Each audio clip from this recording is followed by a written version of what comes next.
गौरी पुत्र गणेश भगवान की जय। जय श्री कृष्णा, राधे राधे। नमस्कार दोस्तों, आपके अपने YouTube चैनल एक्सप्लोरिंग देवस्थानम में आपका स्वागत है। शुक्रवार के दिन माँ संतोषी का व्रत पूजन किया जाता है। इस पूजा के दौरान माता का पूजन विधि विधान के साथ किया जाता है एवं माता के व्रत की कथा सुनी जाती है और अंत में माता की आरती की जाती है। शुक्रवार के व्रत में माता संतोषी की कथा पढ़ना बहुत आवश्यक है। इससे व्रत का पूर्ण फल प्राप्त होता है। तो आइए जानते हैं शुक्रवार के दिन की जाने वाली माता संतोषी की व्रत कथा। एक बुढ़िया थी, उसके 7 बेटे थे। 6 कमाने वाले थे जबकि एक निकम्मा था। बुढ़िया 6 बेटों की रसोई बनाती, भोजन कराती और उनसे जो कुछ झूठन बचती वह 7वें को दे देती थी। एक दिन उसका वही बेटा अपनी पत्नी से बोला, देखो मेरी माँ को मुझ पर कितना प्रेम है। वह बोली, क्यों नहीं, सबका झूठा जो तुमको खिलाती है। वह बोला, ऐसा नहीं हो सकता, मैं जब तक आंखों से न देख लूं मैं नहीं मान सकता। बहू हंसकर बोली, देख लोगे तब तो मानोगे। कुछ दिन बाद त्योहार आया। घर में 7 प्रकार के भोजन और चूरमे के लड्डू बने। वह जांचने को सिर दुखने का बहाना कर पतला वस्त्र सिर पर ओढ़े रसोई घर में सो गया। वह कपड़े में से सब देखता रहा। 6 भाई भोजन करने आए। उसने देखा माँ ने उनके लिए सुंदर आसन बिछाकर नाना प्रकार की रसोई परोसी और आग्रह करके उन्हें जमाया। वह देखता रहा। 6 जब भोजन करके उठे तब माँ ने उनकी झूठी थालियों में से लड्डुओं के टुकड़े उठाकर एक लड्डू बनाया। झूठन साफ कर बुढ़िया माँ ने उसे पुकारा, बेटा 6 भाई भोजन कर गए, अब तू ही बाकी है, उठ तू कब खाएगा।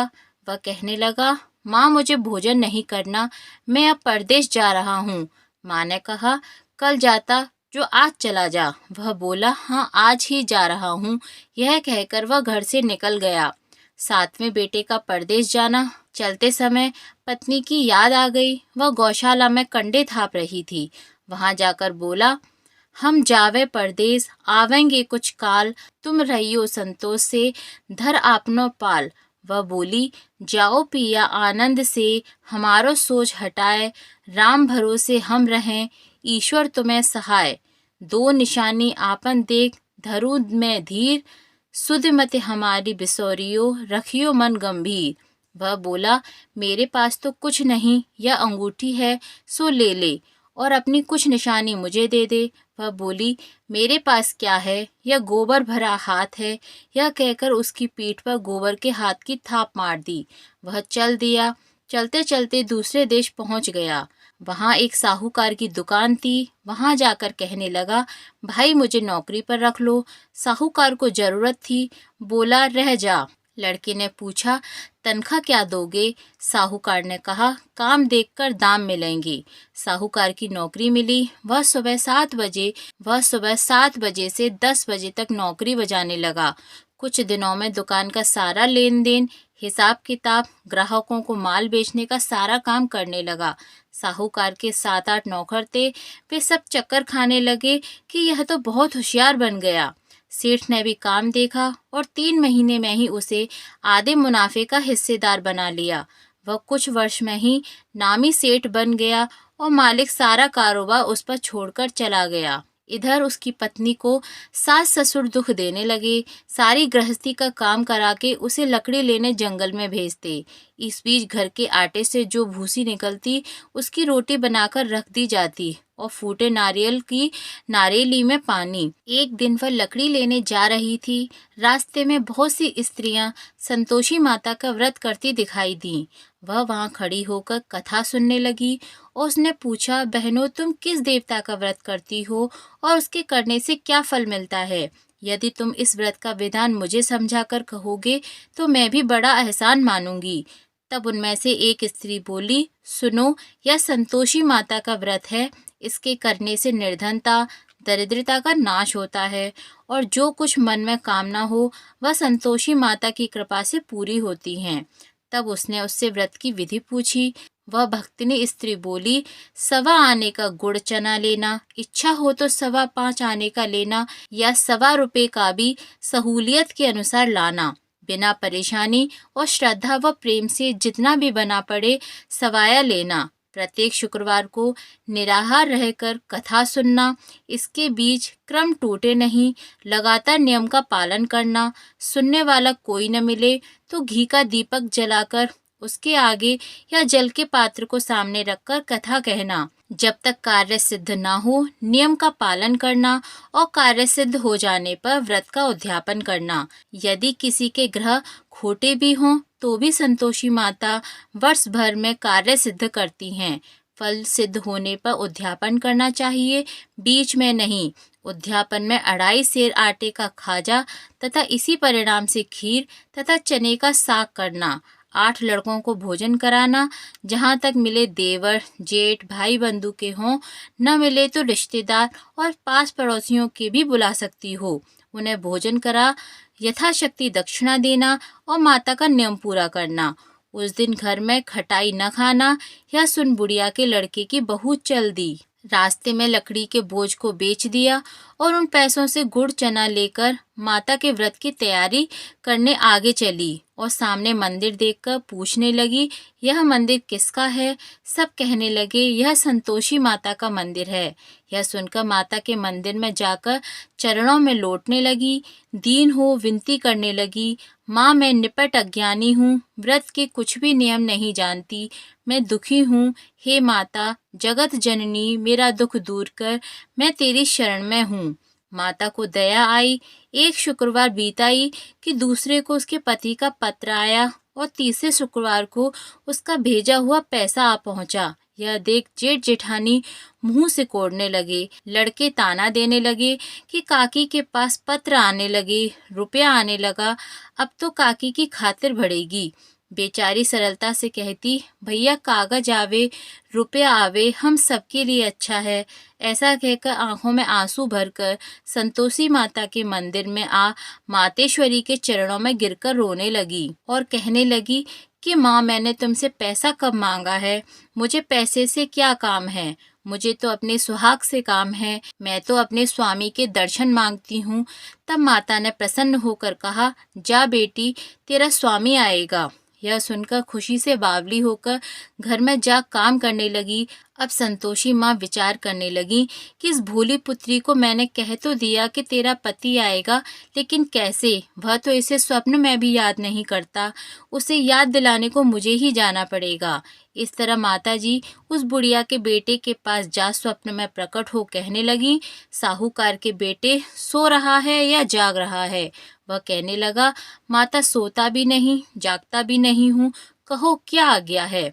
माँ कहने लगी, तेरे घर बार कुछ है कि नहीं? वह बोला, मेरे पास सब कुछ है, माँ बाप हैं, बहू है, क्या कमी है?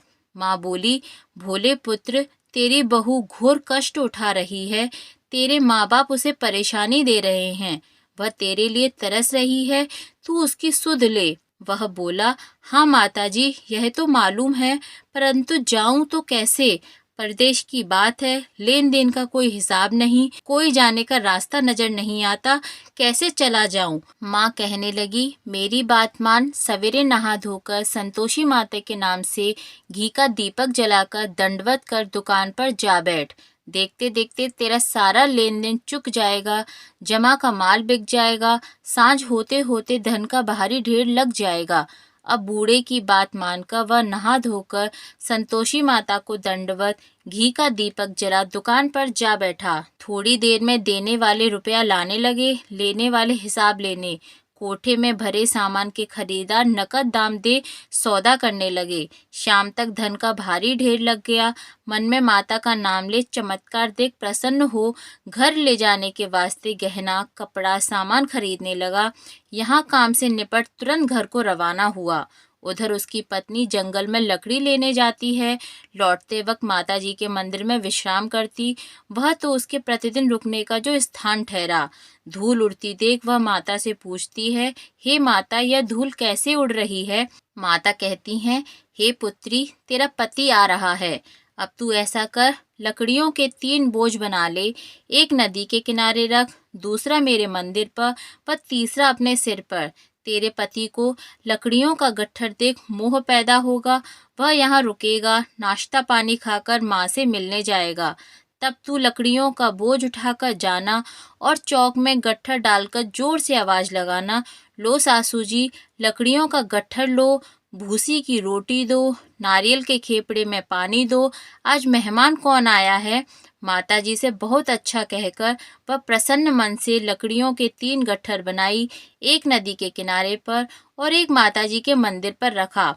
इतने में मुसाफिर आ पहुंचा। सूखी लकड़ी देख उसकी इच्छा उत्पन्न हुई कि हम यहीं पर विश्राम करें और भोजन बनाकर खा पी कर गाँव जाएं। इसी तरह रुककर भोजन बना, विश्राम करके गांव को गया, सबसे प्रेम से मिला। उसी समय सिर पर लकड़ी का गट्ठर लिए वह उतावली सी आती है, लकड़ियों का भारी बोझ आंगन में डालकर जोर से 3 आवाज देती है, लो सासू जी, लकड़ियों का गट्ठर लो, भूसी की रोटी दो, आज मेहमान कौन आया है। यह सुनकर उसकी सास बाहर आकर अपने दिए हुए कष्टों को भुलाने हेतु कहती है, बहू ऐसा क्यों कहती हो, तेरा मालिक ही तो आया है, आ बैठ, मीठा भात खा, कपड़े गहने पहन। उसकी आवाज सुनकर उसका पति बाहर आता है, अंगूठी देख व्याकुल हो जाता है। माँ से पूछता है, माँ यह कौन है। माँ बोली, बेटा यह तेरी बहू है, जब से तू गया है तब से सारे गांव में भटकती फिरती है, घर का कामकाज कुछ करती नहीं, 4 पहर आकर खा जाती है। वह बोला, ठीक है माँ, मैंने इसे भी देखा है और तुम्हें भी, अब दूसरे घर की ताली दो, उसमें रहूंगा। माँ बोली, ठीक है, जैसा तेरी मर्जी।